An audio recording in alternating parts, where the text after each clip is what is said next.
విష్ణు పురాణము. గురువైన పరాశరుడు శిష్యుడైన మైత్రేయుడికి విష్ణు పురాణాన్ని ఇలా వివరిస్తున్నాడు. జనమేజయునకు కొడుకు శతానీకుడు. అతను కూడా తండ్రిలాగే ధర్మ పద్ధతిని ప్రవర్తిస్తాడు. యాజ్ఞవల్కి వల్ల అధ్యయనం, కృపాచారుని వల్ల అస్త్రశస్త్ర విద్య, సౌనకుని వల్ల ఆధ్యాత్మిక విద్య కూలంకషంగా తెలుసుకున్నాడు. ఆ సూర్యచంద్ర వంశీయులైన రాజులు కలియుగంలో కొంతకాలానికి క్షీణదశలో పడి బలహీనులై సామాన్య సంపన్నులై రాజ్యమేలతారు.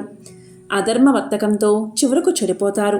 వారి మంత్రులు రాజద్రోహులై రాజ్యాలు వశపరుచుకుని పరిపాలకులు అవుతారు. గంగా ప్రయాగ మధ్య దేశాలలో పద్మవర్యులు అనే మాగధులు పట్టాభిషిక్తులైన రాజులను వెడలగొట్టి తాము ఏలుబడి సాగిస్తారు. నర్మదా తీర దేశాలను భ్రష్టాచారులైన బ్రాహ్మణులు ఏలుతారు.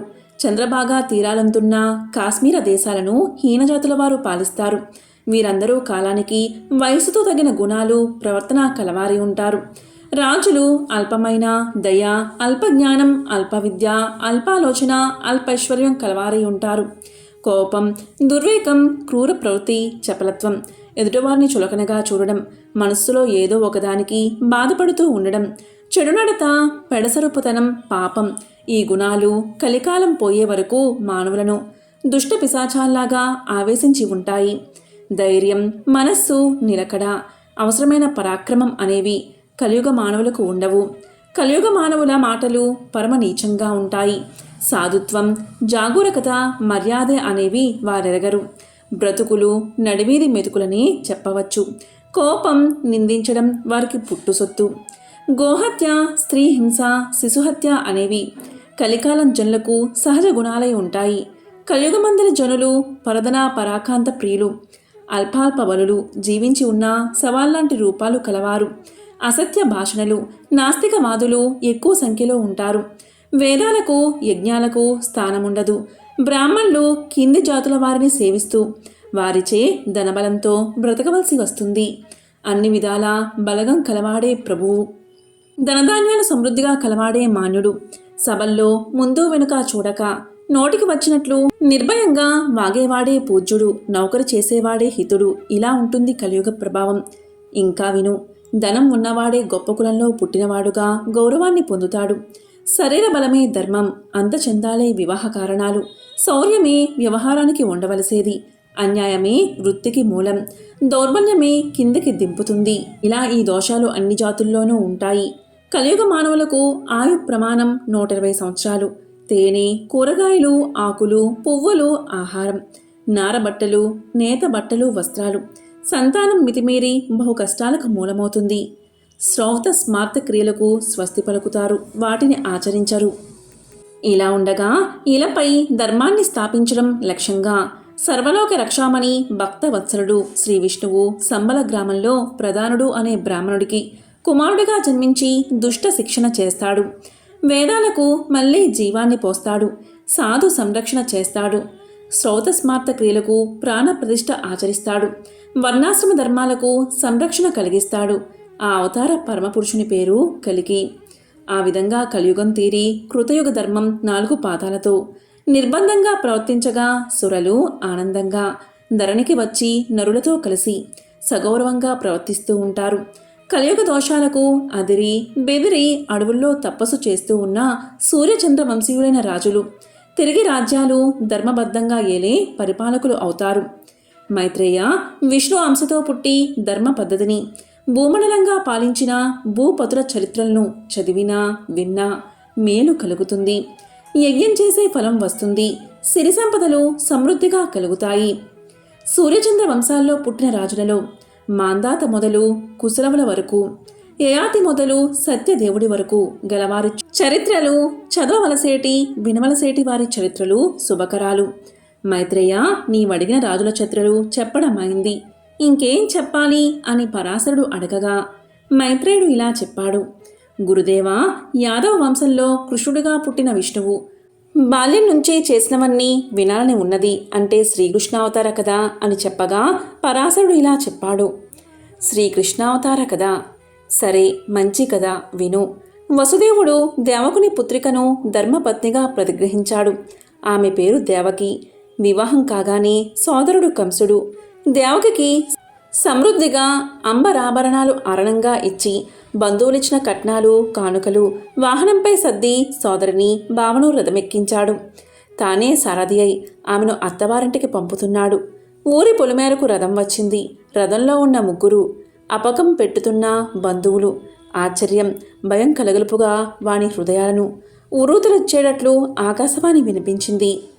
దేవకి 8వ కానుపుగా పుట్టే బాలుడు నీ ప్రాణాలను రాజ్యాన్ని అపహరిస్తాడు. ఈ మాట కంసుని గుండెని రెండుగా చీల్చిందని వేరే చెప్పనక్కర్లేదు. ఒకంతసేపు చలనం లేక కొయ్యలాగా ఉండి తేరుకున్నాడు. కోపంతో రెచ్చిపోయాడు.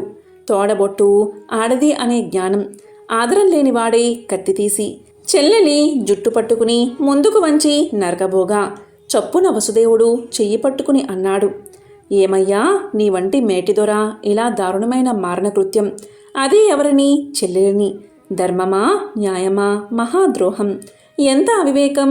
ఏదో గాలిమాట విని స్త్రీవధ, 10 మంది బంధుమిత్రుల ముందు తెగ నరకడానికి సిద్ధపడడం. లోకం ఏమనుకుంటుందో ఆలోచించు. నిన్న పెళ్లి చేసి నేడు అత్తవారింటికి పంపుతూ ఏ తప్పు లేని ఒప్పుల కుప్పగు చెల్లెల్ని కొప్పుపట్టి పీక కొయ్యడానికి సిద్ధపడుతున్నావు. ఇది నీ జీవితానికి ఎంత మాయని మచ్చా! ఇదిగో నా మాట విను.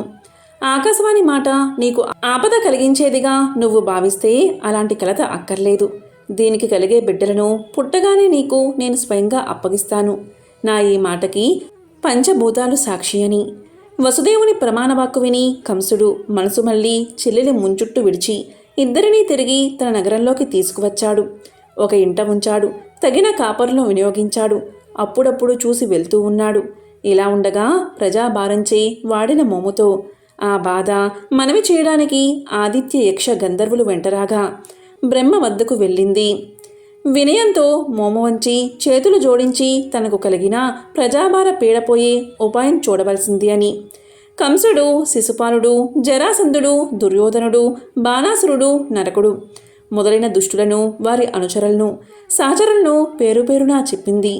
బ్రహ్మ విని, అమ్మా నీకు కలిగిన ఆ బాధ తీర్చడం నాలాంటివాడికి అసఖ్యం. భక్త రక్షామణి అన్నిటికీ కారణభూతుడైన శ్రీ మహావిష్ణువు ఏమైనా చేయగలడు. పద ఆ దేవునికి మనవి చేద్దాం అని అప్పుడు పైనుంచి ముళ్లతో దిక్పాలకులతో భూదేవుని తీసుకువెళ్ళి శ్వేత ద్వీపం చేరాడు. ఆ ద్వీపం ఆనందానికి రూపం, వేదధ్వనికి దీపం, దేవకాంతల సంగీతానికి సకాలపం. అది వైకుంఠానికి సమీపంగా ఉంది. వేల సంఖ్యల్లో సూర్యకిరణాల వెలుగును మించి వెలుగుతుంది.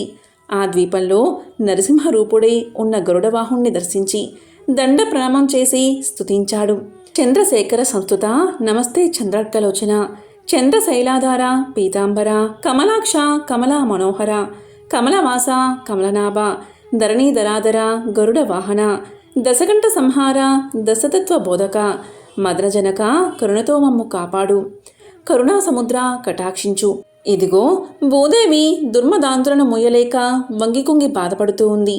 ఆ బరువు పోగొట్టి ఈ దేవికి సుఖస్థితి కలిగించు సర్వశక్తి సంపన్న అని విన్నవించగా విష్ణువు బ్రహ్మను ఆదరంగా మన్నించి భూదేవిని చూసి, చింతించకు, నీకు కలిగిన భారబాధను పోగొడతాను అని అభయరూపంగా ఊరడించాడు. తన శరీరం నుంచి తెల్లని నల్లని 2 రోమాలను తీసి, ఇదిగో ఈ 2 నా అంశతో 2 పురుషమూర్తులుగా ధరలో అవతరిస్తాయి. దుష్ట శిక్షణ శిష్ట రక్షణ చేస్తాయి. దానితో భూభారం పోతుంది. ఇంద్రాది సురలు తమ అంశలతో ఇలలో సూర్యచంద్ర వంశాలలో క్షత్రియవరులుగా పుట్టి యుద్ధాలలో ధర్మ విరోధులైన పగవారిని ముట్టుపెట్టి ధర్మోద్ధరణ చేస్తారు. నా భక్తులై సుఖంగా వర్ధిల్లుతారు. నేను ఇలలో వసుదేవుని ఇల్లాలైన దేవకికి 8వ గర్భాన కొడుకునై జన్మిస్తాను. నా పేరు కృష్ణుడు. నా పనిగా భూభారాన్ని తీర్చుతాను. కంసాదులను రూపుమాపి లోకానికి క్షేమం కలిగిస్తాను. తరువాత ఇంద్రాదులు బ్రహ్మ మాటపై మేరువు చేరువకు చేరి కార్యపద్ధతి ఆలోచించసాగారు. భూదేవి అప్పుడే తన బాధ తీరినట్లు సంతోషించింది.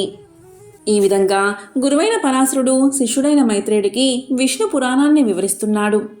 ఓం నమో నారాయణాయ.